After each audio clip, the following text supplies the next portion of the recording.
I'm Mandy Morris, and I'm so excited to be a part of the owner takeover. And thank you to the community for having me. So, a little background on me. I'm an executive psychology coach, a licensed professional counselor, and an EMDR clinician and co-founder of SoFree. So, I work with founders, CEOs, and business owners who are performing at high levels and look like they have it all together on the outside, but are feeling the weight of the world on the inside. And over the last 15 years, I've worked with thousands of high achievers, and what I found over and over is that the one thing holding most of them back isn't strategy. It's not the market necessarily. It is not always the team, although it can be all of those things. It's the patterns they never examined. And that's what this series is about. So, over the next 4 days, I'm going to walk you through the psychology underneath high performing leadership. So, where your patterns come from, how they show up inside your business, and what it actually takes to start to shift them. So, each video is going to come with an exercise, and then there's going to be an additional worksheet if you want to go a little deeper on your own. So, let's get into it. Because the first thing I want you to understand is this: your business isn't just testing your strategy, it's revealing your wiring. So imagine this scenario here. You're sitting in a meeting and someone on your team says something completely reasonable. And maybe it's feedback, but it comes across as disagreement. Maybe they're questioning your decision. And suddenly something shifts.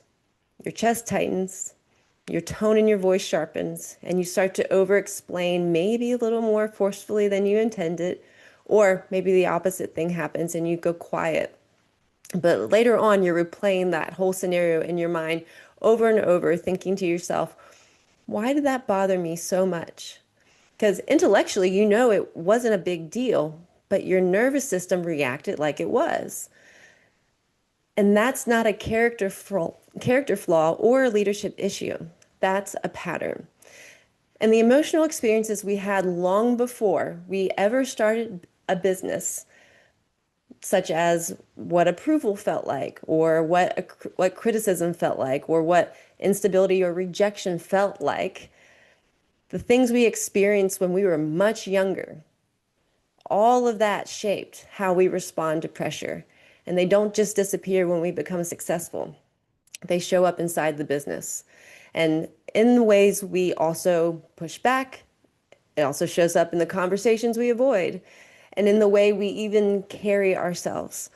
You know, I've had to face this in my own life. There was a season where I found myself staying in professional environments that didn't align with my values. I stayed way longer than I should, and I told myself probably what a lot of people do is just work harder. This is temporary and push through. But eventually I had to sit with a really hard question. Why do I keep ending up in places where I tolerate things I know aren't right?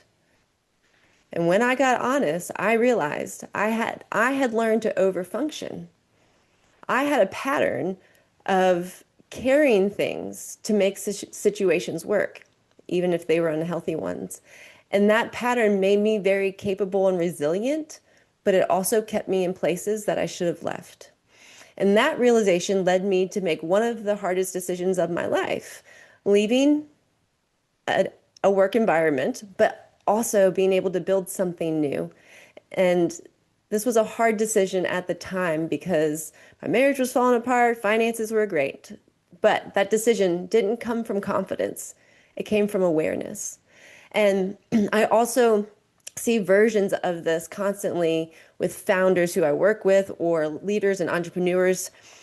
So this can also look like someone who builds something from the ground up and does everything themselves because they've had to, and it worked, and their business grew. And so now they've hired a team, but even with 12 people on the payroll, they're still doing it all. Reviewing every proposal, sitting in on calls they don't need to be sitting in on, redoing work because it wasn't quite right. So they end up exhausted and resentful and can't seem to get out of the weeds. And these high achievers, leaders that I work with, they'll tell you, I just haven't found the right people. And no one does it the way I need it to be done. It'll just be faster if I handle it myself. And those things might be partially true, but underneath it, there's almost always something much deeper running the show. And maybe for some in those situations, the deeper issue was trusting someone meant getting let down. Maybe when you were younger, control was the only way to feel safe in an unpredictable home. Maybe asking for help felt like weakness, and when weakness existed, it had bad consequences.